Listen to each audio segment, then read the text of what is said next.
1. Detective Steve Carella wasn't sure he had heard the man correctly. This was not what a bereaved husband was supposed to say when his wife lay disemboweled on the bedroom floor in a pool of her own blood. The man was still wearing overcoat and Homburg, muffler and gloves. He stood near the telephone on the night table, a tall man with a narrow face, the vertical plane of which was dramatically broken by a well-groomed gray mustache that matched the graying hair at his temples. His eyes were clear and blue and distinctly free of pain or grief. As if to make certain Carella had understood him, he repeated a fragment of his earlier statement, giving it even more emphasis this time around. "Very glad she stayed," he said. "Sir?" Carella said. "I'm sure I don't have to tell you—" "That's right," the man said. "You don't have to tell me. It happens I'm a criminal lawyer. I am well aware of my rights and fully cognizant of the fact that anything I tell you of my own free will may later be used against me.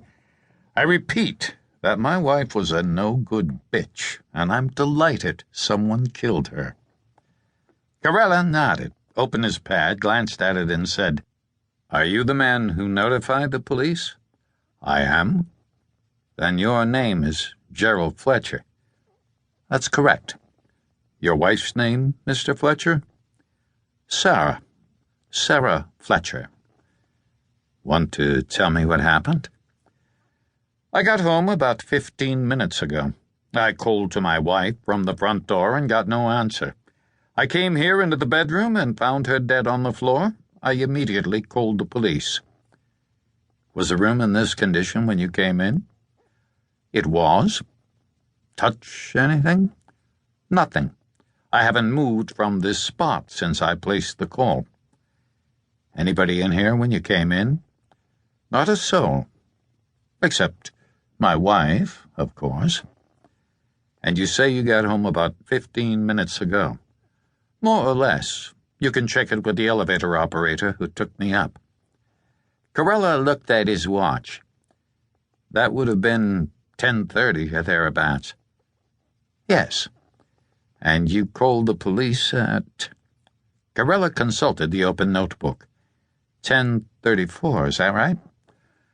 "I didn't look at my watch, but I expect that's close enough." "Well, the call was logged at 10:34 is close enough." "Is that your suitcase in the entrance hallway?" "It is." "Just returning home from a trip?" "I was on the coast for 3 days." "Where?" "Los Angeles." "Doing what?"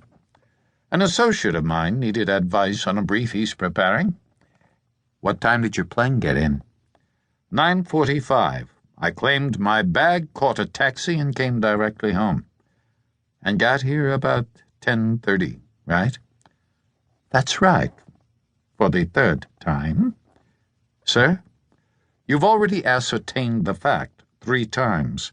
If there remains any doubt in your mind, let me reiterate that I got here at 10:30, found my wife dead, and called the police at 10:34. "Yes, sir, I've got that." "What's your name?" Fletcher asked suddenly. "Carella. Detective Steve Carella." "I'll remember that." "Please do." While Fletcher was remembering Carella's name, and while the police photographer was doing his macabre little jig around the body, flashbulbs popping, death being recorded on Polaroid film for instant verification, pull, wait 15 seconds, beep, rip, examine the picture to make sure the lady looks good in the rushes, or as good as any lady can look with her belly wide open and her intestines spilling onto a rug. And while 2 homicide cops named Monahan and Monroe beefed about being called away from their homes on a cold night in December, 2 weeks before Christmas, and while Detective Bert Kling was downstairs talking to the elevator operator and the doorman in an attempt to ascertain the exact Mr. Gerald Fletcher had pulled up in a taxicab.